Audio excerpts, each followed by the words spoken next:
मनुश्रीने मला गिफ्ट आणलेलं आहे माझ्या बर्थडेला. तर आपण गिफ्ट खोलूया. गिफ्ट मध्ये काय आहे बघू द्या. मला तर वाटायला पर्स आहे. 100% पर्स आहे. 100% पर्स आहे. अरे छान लगी म्हणून चॉईस केलेला आहे. बघा हे आमच्या मनूची पसंती आहे. आईनी बाबांनी घालच केलं काहीतरी. हे किती छान आहे. पण हे कसं आणलंय गिफ्ट माहिती का? हे बाबांचे पैसे मी आणले.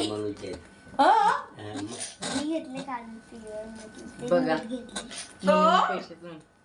नाही हा छान आहे म्हणून खरंच खूप छान आहे. एवढी महाग आहे. कितीचे? 330. बापान त्यांनी कमी दिली आम्हाला. 2-4 दिवस तिने म्हणली 330 आहे पण मी